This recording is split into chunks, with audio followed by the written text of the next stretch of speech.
And look, former President Jair Bolsonaro was the target of a search and seizure warrant this morning in Brasilia during a federal police operation.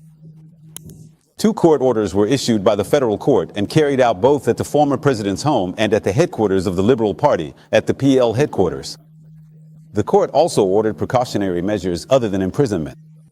Minister Alexander de Moraes of the Supreme Federal Court ordered precautionary measures this Friday against former President Jair Bolsonaro for coercion, obstruction, and an attack on national sovereignty.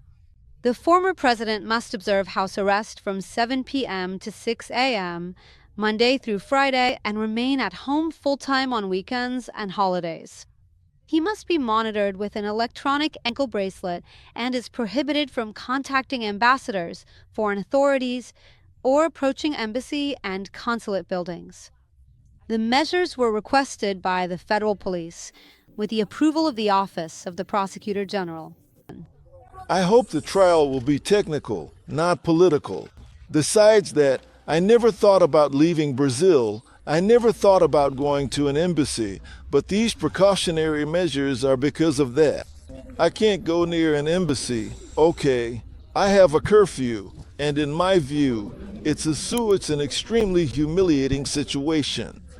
Brazil is once again witnessing a serious episode of political persecution disguised as judicial action. Former President Jair Bolsonaro has once again been targeted by arbitrary precautionary measures ordered by Minister Alexander de Moraes, who, in the name of authority, tries to silence the country's main opposition leader. This is a dangerous move that threatens the foundations of the rule of law and turns dissent into a crime.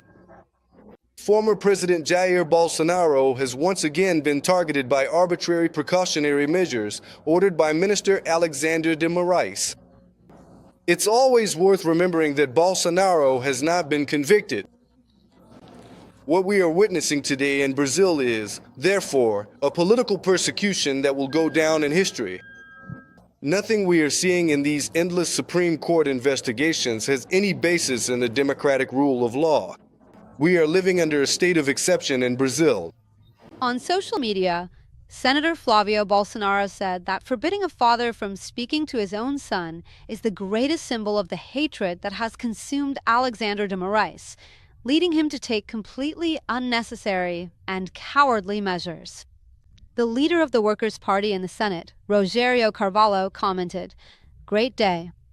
He said that the truth is coming to light and that those who tried to destroy democracy and use their power to get rich at the expense of the people are now facing justice. The operation had a big impact precisely because of the measures that were announced, including by the Supreme Federal Court. Supreme Federal Court's work within this context of investigating the activities of groups connected to former President Jair Bolsonaro regarding their involvement in this coup attempt and all the related actions. Now, Livia, former President Jair Bolsonaro, a kind of narrative. We saw this even in Senator and all political storytelling. And at this moment, former President Bolsonaro has had this space ever since the statement by former U.S. President Donald Trump, which puts him back in the spotlight at the center of the discussion, making him once again questioned, once again asked about the accusations not only regarding January 8th, but also that pre-election activity before the 2022 vote, when he met with some ambassadors. So it's a sequence of narratives that need to be by the right, which, from what we can see, is happening. And of course, once again creating an antagonism, not necessarily with President Lula's government, which now takes a back seat, but with the Supreme Federal Court, the STF itself. So now, there's always this antagonism, this effort to villainize the STF justices through the narratives involving Jair Bolsonaro. Now, understanding how this balance will play out without creating a martyr out of Jair Bolsonaro, just like what happened with President Lula before, when he was arrested and there was all that commotion with people saying he would either be imprisoned, killed, or returned to the presidency. So, it was the construction of a political narrative. Now, with this move to possibly arrest Jair Bolsonaro, who is already ineligible, it's also the making of a martyr. And what does that harm? It harms the proper functioning of Brazilian politics, whether on the right or the left. These two idle building processes aren't good for either side because they lead once again to polarization without any real administrative effectiveness. Ebeneus Rocha, the governor, mentioned in his interview with Elivaldo Barbosa the need for leaders and governors to sit down and talk. However, the scenario, the ground we're seeing, is really not favorable for this kind of dialogue. I think it's highly unlikely, Jolson. The tension is rising, man. The situation has already reached the legal sphere, right?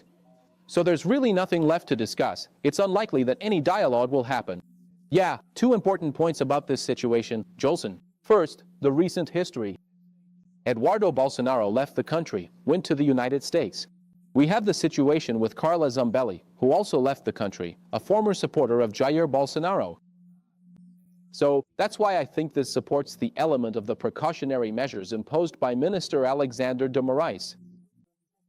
Another important point, through Twitter, Bolsonaro's eldest son, Flavio Bolsonaro, even posted a message asking Donald Trump to remove the 50% tariff on the country and for the American president to impose restrictions on individuals, people who were, curtailing freedom and disrespecting due process of law.